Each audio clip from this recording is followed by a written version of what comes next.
नमस्कार शेतकरी मित्रांनो, कृषी कल्याण युट्यूब चॅनल मध्ये सर्व शेतकरी बांधवांचं हार्दिक स्वागत आहे। सर्व शेतकरी बांधवांना एक महत्त्वाची विनंती आहे, या साइडला दिसत असलेल्या काळ्या बटनावरती क्लिक करा, जेणेकरून तुम्ही आम्हाला सबस्क्राइब कराल।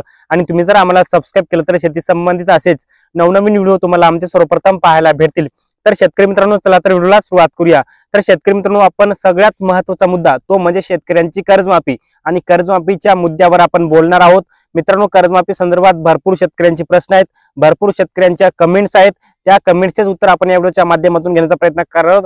आणि कर्जमाफी संदर्भातले सगळे संभ्रम, शेतकऱ्यांच्या मनामधले सगळे प्रश्न आपण या व्हिडिओच्या माध्यमातून दूर करण्याचा प्रयत्न करणार आहोत। तर नमस्कार, मी ज्ञानेश्वर सवणकर स्वागत करतो कृषी कल्याण युट्यूब चॅनल मध्ये। सर्व शेतकरी बांधवांना एक महत्त्वाची विनंती आहे, व्हिडिओ शेवटपर्यंत पहा, जेणेकरून कर्जमाफीचं खरं अपडेट तुम्हाला कळेल। तर मित्रांनो, चला तर व्हिडिओला सुरुवात करूया। राज्यातील जवळपास आपण जर पाहायला गेलं तर राज्यातील सगळ्याच जिल्ह्यामध्ये मोठ्या प्रमाणामध्ये कर्जमाफीची आंदोलने आपल्याला पाहायला भेटत आहेत।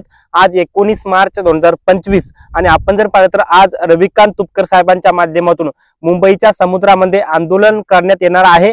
आणि या आंदोलनाची सगळ्यात मोठी पार्श्वभूमी ती म्हणजे शेतकऱ्यांची सरसकट कर्जमाफी होय, कारण की महायुती सरकारनं शेतकऱ्यांना सरसकट कर्जमाफीचं वचन निवडणुकीच्या काळामध्ये त्यांच्या जाहीरनाम्यामध्ये त्यांनी प्रसिद्ध केलं होतं।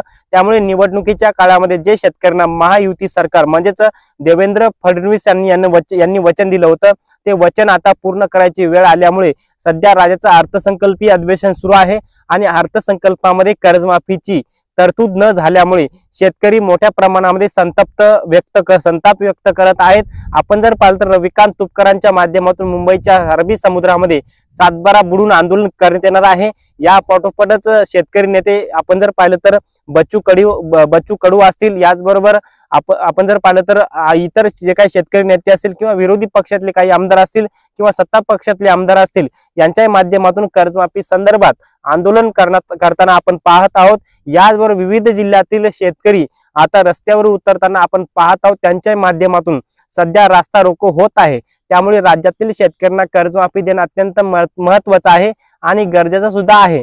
तर मित्रांनो, आपण जर पाहायला गेलं तर छत्रपती शिवाजी महाराज कर्जमाफी योजना 2017 आणि महात्मा ज्योतिराव फुले शेतकरी कर्जमाफी योजना 2019 या दोन्ही कर्जमाफी योजनेअंतर्गत पात्र असलेल्या परंतु लाभ न मिळालेल्या ही शेतकऱ्यांचा समावेश यामध्ये करण्यात आलेला नाही, कारण की ते शेतकरी पात्र होते, त्यांच्या याद्या आल्या होत्या, त्यांनी केवायसी केली होती, परंतु त्यांचे जे काही 2017 किंवा 2019 कर्जमाफी योजनेच्या अंतर्गत जे काही त्यांना कर्जमाफीचे पैसे मंजूर झाले होते ते त्यांच्या कर्ज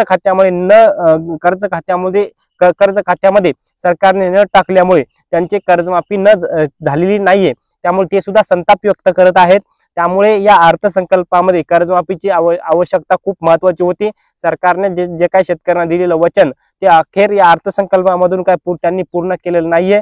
परंतु आपण जर पाहायला गेलं तर एकंदरीत राज्यातील शेतकऱ्यांची सरसकट कर्जमाफी करायची झाल्यास 30 ते 35 हजार कोटीची आवश्यकता लागेल। त्यामुळे आपण जर पाहिलं या अर्थसंकल्पाच्या माध्यमातून ना शेतकऱ्यांची कर्जमाफी केली, ना भावांतर योजना सरकारने या 2024-25 मध्ये राबवली, ना की नमो शेतकरी योजनेच्या निधीमध्ये वाढ त्यांनी केली, परंतु निवडणुकीच्या काळामध्ये मोठे वचन या सरकारने शेतकऱ्यांना दिल्यामुळे सरकारला निवडून या शेतकऱ्याने दिलेला आहे, परंतु वचन न पाळल्यामुळे शेतकरी आता रस्त्यावर उतरलेला आहे।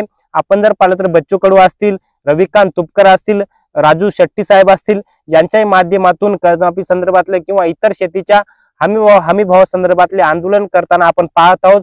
परंतु त्यांना गरज आहे शेतकऱ्यांचा सपोर्ट भेटणं अत्यंत महत्त्वाचं आहे, शेतकऱ्यांची साथ भेटणं अत्यंत महत्त्वाचं आहे आणि ते सुद्धा शेतकऱ्यांच्या हितासाठी लढत आहे, ते काय स्वतःसाठी लढत नाहीये। त्यामुळे शेतकऱ्यांचं सुद्धा काम आहे त्यांना सपोर्ट करणं, त्यामुळे शेतकऱ्यांनी सुद्धा त्यांना सपोर्ट केलं पाहिजे। आपण जर पाहिलं तर कर्जमाफीची आंदोलने कित्येक होतात, परंतु त्याच्यामध्ये शेतकरी सहभागी होत नाही। शेतकरी घरी बसून पाहतोय की ते आंदोलन कसं करतात, परंतु त्या आंदोलनामध्ये शेतकऱ्यांनाही सहभागी होणं अत्यंत महत्त्वाचं आहे।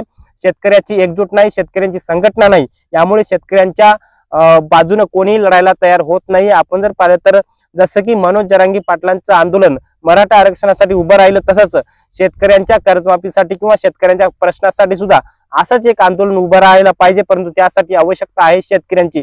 कोणत्याही जाती धर्मातला शेतकरी जरी असला तरी त्यानं या शेतकऱ्याच्या लढाईमध्ये सहभागी होणं अत्यंत महत्त्वाचं आहे आणि सहभागी जर नाही झालात तर तुम्हाला किंवा आम्हाला किंवा शेतकऱ्याला कर्जमाफी होणं खूप महत्त्वाचं आहे। सरकारनं दिलेलं जे काही वचन आहे ते जर सरकारच्या तोंडून जर ते वचन पूर्ण करून घ्यायचा असेल तर आपल्याला एकच पर्याय आहे, शेतकऱ्याला रस्त्यावर उतरावं लागेल आणि शेतकऱ्यांना कर्जमाफी मिळवून घ्यावी लागेल. एकच पर्याय आहे, तो म्हणजे आंदोलन किंवा उपोषण किंवा रास्ता रोको. या सगळ्या परिस्थितीमुळे शेतकऱ्यांना कर्जमाफी होणं शक्य आहे. आपण जर पाहायला गेलं तर 2014 ते 2019 या कालखंडामध्ये छत्रपती शिवाजी महाराज कर्जमाफी योजना, महात्मा ज्योतिराव फुले शेतकरी कर्जमाफी योजना या 2 कर्जमाफी योजना राबवण्यात आल्या. आणि याचबरोबर 2019 ते आतापर्यंत 2025 पर्यंत मोठ्या प्रमाणामध्ये शेतकरी थकीत कर्जदार शेतकरी बनलेले आहेत. आणि याचं कारण म्हणजे शेतकऱ्यांना सरकारने दिलेलं वचन कर्जमाफीचं, त्यामुळे शेतकरी सध्या हवालदिल झालेला आहे. शेतकऱ्याकडे पैसे नाहीत आणि शेतकऱ्यांचं कर्ज थकीत पडल्यामुळे शेतकऱ्यांना नवीन सुद्धा कर्ज उपलब्ध होत नाहीये. याचं कारण सरकार आहे, कारण की वचन दिल्यामुळे शेतकऱ्यांना वाटलं की सरकार आमचं कर्ज माफ करणार आहे, त्यामुळे शेतकऱ्यांनी कर्ज भरलं नाही, त्यामुळे थकीत पडलं. थकीत पडण्याचं कारणही सरकारच आहे. आता मार्च एंडिंग महिना आहे आणि मार्च एंडिंग मध्ये बँकांच्या माध्यमातून शेतकऱ्यांना कर्ज भरा असा तगादा लावण्यात येत आहे आणि हे सुद्धा कारण सरकारच आहे. त्यामुळे शेतकऱ्यांना जे एकच विनंती आहे, सरकारने आम्हाला वचन दिलेलं आहे कर्जमाफी करण्याचं, त्यामुळे आम्ही काय कर्ज भरणार नाहीत अशी भूमिका शेतकऱ्यांनी बजावी आणि बँकेच्या कर्मचाऱ्यांना अशा पद्धतीने सांगावं, ही एक माफक अपेक्षा आहे आणि शेतकऱ्यांना हे उत्तर आहे. याचबरोबर मित्रांनो, कर्जमाफीच्या प्रत्येक अपडेट्स करिता आपल्या चॅनलला नक्की सबस्क्राईब करा आणि हा व्हिडिओ प्रत्येक शेतकरी बांधवांपर्यंत नक्की शेअर करा. धन्यवाद.